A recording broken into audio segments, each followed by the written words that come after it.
27 to 5 on 2CC Canberra Live on a Friday afternoon. It's time to welcome to the studio from Envision Financial, Luke Smith. Good afternoon. Mate, how are we? Good to be in. It's always super good to have a Friday roll around, isn't it? Yeah. Thank God. It seems to have come quickly again too, you know. I always, every other day's Friday for me. I blink and I'm back in here looking at your smiling face. So, you know. Oh, you're being way too polite now. We all know I've got a perfect face for radio. Yeah, you're not Robinson Crusoe there, trust me.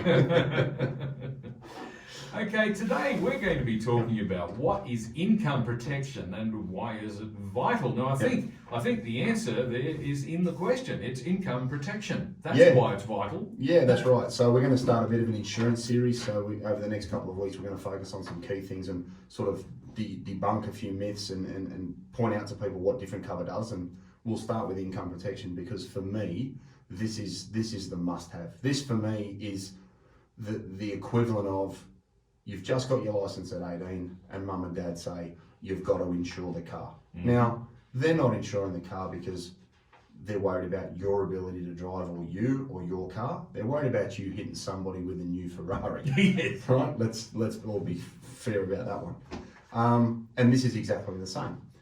Your greatest asset that you have over your working life is your ability to generate an income. And whether we like it or not, and I think COVID has pointed out the importance and the reliance on our income over the last 12 months. Yeah. Because unfortunately, some sectors were impacted far more than others. It's pointed out and highlighted to a lot of people that, wow, I really need this. And at a moment's notice, my ability to work and earn could be taken from me. So we're going to cover off today some of the key things to consider, how it works, some options that you have, and sort of just make people aware that it's a great way to get a tax deduction. Because without it, you're going to pay income tax on wages. If you have income protection, the premium is generally tax deductible at your marginal rate or at the super fund rate, depending on how you own it. But why not have something that you're getting a deduction for if you're going to lose your money in tax anyway? I'd rather get something for my spend than contribute to nice roads and green grass at Parliament House. Oh no, we like our nice roads and our green do, grass at Parliament House, but at the same time, we only want to pay our fair share, don't we? Correct, exactly right. Exactly right, fair share. Okay, so what exactly, I mean, like I said before, the name is a pretty big clue. What is income protection and how does it work? But there are some specific nuts and bolts about how this actually works, aren't there? Yeah, correct. So generally speaking, you can secure up to 75% of your gross income, and that is salary and superannuation as what you would call your package value. Right. You can hold income protection in your own name.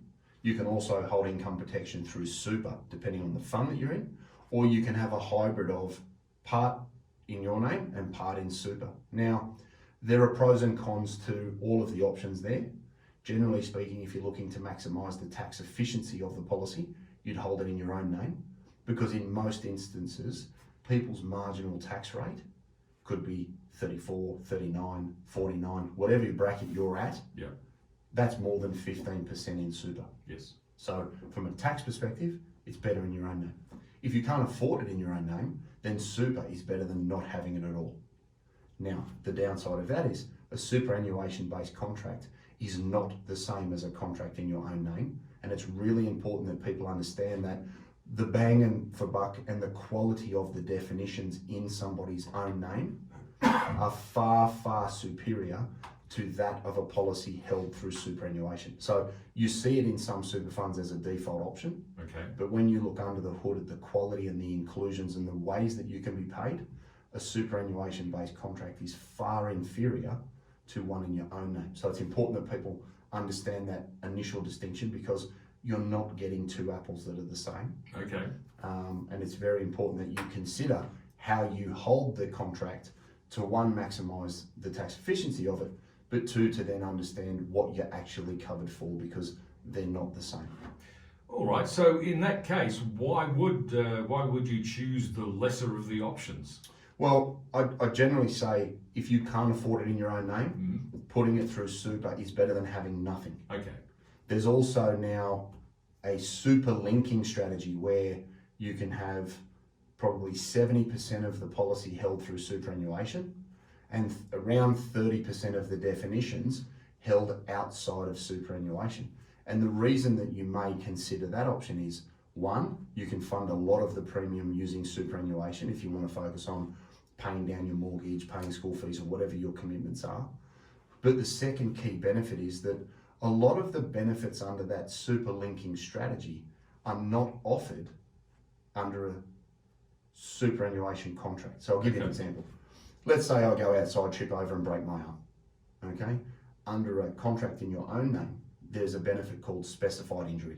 Right. Okay, and it will pay you for a multiple of months immediately with no waiting period at your sum insured. So if, let's say I earn $100,000, my contract might be $6,250 a month, which is 75% of $100,000 monthly.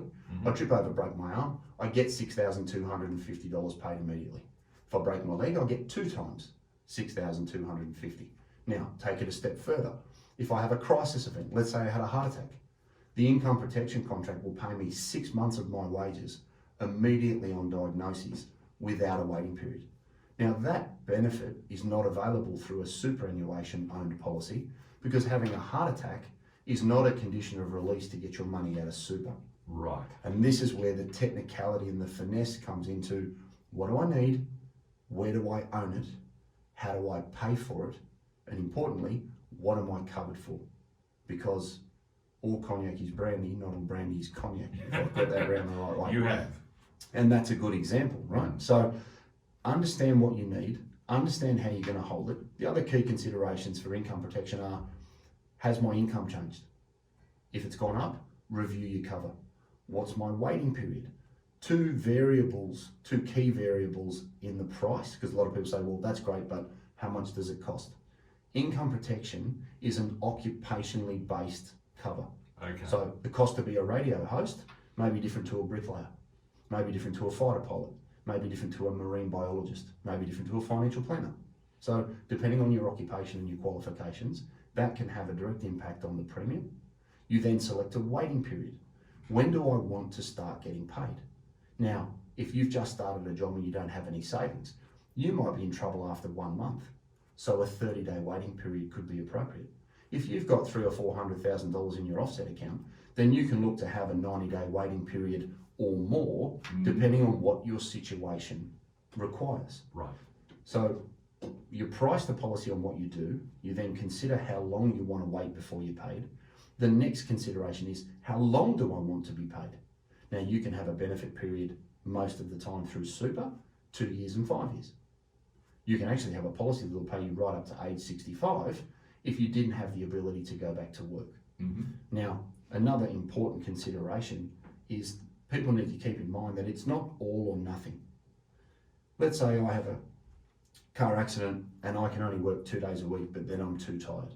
Yes. You can receive your wages on Monday and Tuesday, and then what you've lost on Wednesday and Thursday and Friday, the income protection contract can subsidise on what they call a partial claim basis. Right. So you can work from full-time to no ability at all and anywhere in between, and a good income protection contract will give you a partial benefit to get you back to work. There are also a range of other lump sum options that you can take advantage of through a policy that people wouldn't consider. We talked about specified injury and crisis.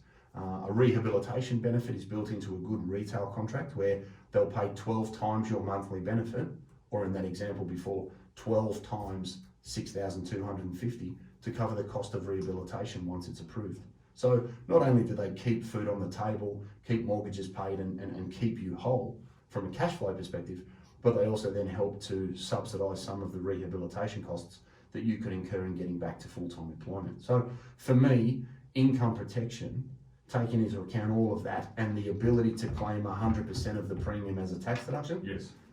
is a lay down misere in relation to what do I want to do to secure my planning future. This one is the first cab out of the rank. Now, I'm going to take a stab in the dark here and just put this out there. I'm going to have a shot at this, but I have a sneaking suspicion that if, for example, you just spit the dummy and quit your job in frustration and rage, you're not going to be covered. Is that right? Spot on. And we saw this through COVID, right? So people will ring up and say, oh, I want to claim on my policy because I've been laid off because of COVID. Now, an income protection contract, the basis of an income protection contract is, do you have the ability to perform your occupation? Right. And my answer to most things during COVID was, have you got COVID? Yes, I have. I can't work. Sure. Here, let's organise a payment. If you've been made redundant because of COVID, your ability to perform your occupation hasn't changed. Okay. It's like getting made redundant or quitting and spitting the dummy and leaving. Okay, so even getting made redundant is not covered? No, because it's generally not perceived as your ability to perform your occupation. All right, so if I get retrenched, I'm in big trouble. Correct, and that's the case across the board. Okay. Income protection is there for, I'm medically unable to do it, I've been in a car accident, I'm Tiger Woods, I roll off a cliff. Yes. I now can't swing a golf club. I shouldn't laugh, but that was quite bizarre. That's amazing. It's you know, for someone who's one of the greatest athletes ever. It's yeah. I'm just thankfully he survived, but he's obviously. But there's a good example for someone out of action for someone that needs their legs. Yeah, exactly. It's there to say, right. He doesn't need it, but there's a good example of something freaky happens. Yes. And you can't work, and you've got a mortgage to pay, kids' school fees, food, and everything else. It's something that I find people have never given me the money back. Put it that way. Is there any, just out of curiosity, is there any form of insurance that would protect you against redundancy and retrenchment? Not that I'm aware of. No. So it's still a cold, hard, uncaring world out there. Potentially it is. Yes, very much so. Indeed. So what should people consider when they're looking at income protection, and how do you know how much is enough? Well, great question. So this is something that I find as well, it's put in place and then not reviewed. And people can have salary increases, they can change occupations, they can have pay rises, they can become more qualified and see their remuneration increase. Make sure that you're checking the value of your cover against your ability or your salary at the time, because if you're covered for far less than you're earning, you may have a rude shock coming when you do need to claim. Check your waiting period, because you may have taken the policy out when you didn't have any cash. 5-10 years down the road, you've paid off your house, you've got heaps in the offset account, you may be able to extend the waiting period to lower the premium, longer the waiting period, lower the premium. So review this sort of stuff. Make sure you've got it held correct in the correct structure. So if you need a tax deduction, don't hold it through super. If you want the best possible available contract with all the definitions and inclusions, don't have one through super. I guess the biggest misconception I have is people come in and go, oh, I'm in a government fund, this contract's good. And I show people a comparison between a retail contract and the income protection through, say, a government super fund, and it's a reason that it costs you $100 a year. I'm yet to find anything in life that is fantastic and extremely, extremely cheap. This in life is one of the things that the quality and the devil is in the detail, and you get what you pay for. So understand your waiting period, understand your benefit period, look at the structure that you're going to hold it in, make sure that you have the right occupation class. If you've changed jobs and you've gone from being a bricklayer to working in an office and you're still paying bricklayer occupation class, you're robbing yourself of premium savings. Right. So make sure that your occupation class is relevant to what you're doing. And when you're setting the value in the first place, you're talking about 75% of your regular income. But what if you're a person who has irregular income? You make wildly different amounts of money in different years. So what generally happens in that instance is, say you work in a contract environment, one year you've had 80, 1 year you've had 120, 1 year you've had 60, 1 year you've had 200. What they'll do is they'll average it over your financials. So as part of the application process, it's very important that you understand what you're paying for. Yeah. Something off the telly may not be underwritten at the time that it's taken out, and it may be underwritten at the time of claim. So I've always said to people, if it's harder to get, it's always easier to claim on. So they'll take 2 or 3 years of your financials. It's financially underwritten at the time of application, and the company that's going to issue the insurance to you will come back and say, right, taking into account the financials you've provided, we're happy to insure you for X. And they'll generally average that over a number of years, because some will include bonuses. They want to see some payments of regular bonuses, and they'll add that back into your base wage where it's consistent. Yeah. So it's a financial discussion with the insurance company, so that you're very clear on, right, I've proven this. And that's very important, because the legislation changed last year where the government took away what they called an agreed value policy. which said you prove your income in the year it's taken out, and regardless of what you earn in the future, as long as you pay that premium, we'll pay you that amount of money. Right. Now, the government stopped those for some reason. It's beyond me why you do it, but they've said, right, you can't issue an agreed value policy from the 1st of July 2020, and now we have what's called an indemnity contract, which says, what did you earn in the last 12 months at the time of claim? So to your question, if your income's up, down and all around, and you've got an indemnity-based policy, at the time of claim, they say one of two things. What did you earn in the last 12 months prior to claim? Or what did you earn in a 12-month period in any of the 3 years prior to claim? And again, COVID's been a good example of that. You may have had a pay cut because of COVID, Yeah. but the year prior you were on 150. This year you earned 100 because of COVID. You then go to claim on your policy. You want the best possible pre-disability definition available to ensure that you're getting what you're paying your premium for. So understanding the terms of your contract, I think, is probably the most important thing people can do, and review what you need, because your situation's always evolving and changing. Indeed. On 2CC, it's 10 to 5. I'm with Luke Smith from Envision Financial this afternoon. We're talking about what is income protection and why is it vital. We'll be back with more in just a moment.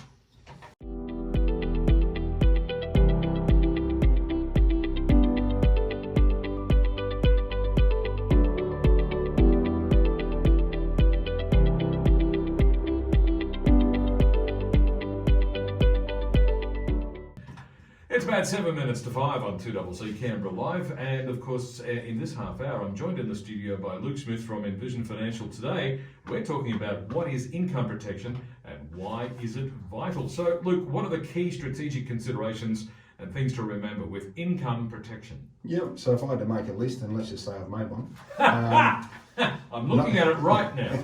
Know your inclusions.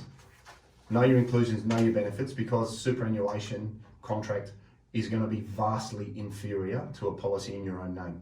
And I'm yet to meet anybody that is upset about having too much money after an accident and saying that they don't need it. So know your inclusions, know your definitions. Understand your waiting period and your benefit period. Check that out, because when you took the policy out, your situation and financial means may be vastly different than back then. Understand your benefit period. Understand the pre-disability definitions. Are you paid 12 months prior to claim? Are you paid the best 12 months in the 3 years prior to claim? Understand what the definition is, because that's where some horrible surprises can occur because you thought something and it wasn't so. Review your monthly benefit. So if your income has increased, check and see that your income is 75% and you've got the correct benefit. So if you earn $100,000, you can cover $6,250 a month. If you earn $80,000, that's $5,000 a month, being 75% of 60 grand. So check and see what your monthly benefit is, and then measure it against your income. And a really quick way to do that is take your monthly benefit, multiply it by 16, and that should be the income that you're on at the moment. If it's not, then you're underinsured. If you're covered for too much and you're not earning that at the moment, check your definitions, because depending on how they assess your pre-disability income, you may be paying for something that you're not going to get. If you're newly self-employed, speak to somebody about getting a contract, or if you're thinking about changing occupations, make sure that you've got cover in place in a superior occupation class, because an admin job is generally cheaper than a bricklayer. So know your occupation class, understand how your policy is owned, who's paying the premium, and who's claiming the tax deduction. Because if you've got to take some money out for tax or for a premium, I'd rather be paying for something that secures my ability to feed my family, pay my car, pay my mortgage, than pay tax and effectively get nothing. Although we all like paying our fair share, as we said earlier. I didn't say we like it. No, I didn't say we like it either, but I think we've got to do something for something, so yeah. Indeed. Yeah. We do pay our fair share, that's Yes, right. very much so. All right, so where do we go for more information? So if you're unsure, you want it, you need it, you want to check it, you want to sharpen the premium, because, you know, I had one last week, there was a $6,000 difference over a 12-month period. So it pays to review what you've got, because premiums do change. And at the moment, we've seen some crazy rates of indexation and some base premiums increased by some companies. So 6260-4749, call the girls, make an appointment. We've got envisionfinancial.com.au. We've got the Knowledge Centre where there's a raft of information on this sort of stuff. We've got the podcast, The Strategy Stacker, Luke Talks Money on iTunes and Spotify. And more importantly, we've got the YouTube channel where you can watch the show on your phone, pause it. We've got the key takeouts before and after the break. And you can subscribe to that so that you don't miss any new notifications that we upload there. So, you know, these days you can use your smart TV to watch YouTube. You can relax and enjoy the comfort of your lounge chair. You don't have to watch it on your phone. Well, you can wait. That's right. Oh, yeah, exactly right. So it amazes me where people call me and say, "Oh, I watch the show on YouTube, or I listen to the podcast here, and I've never even heard the town they're from." So it's very humbling. Fantastic stuff, Luke Smith. We'll catch you again next Friday. See you next Friday. Luke Smith from Envision Financial on 2CC.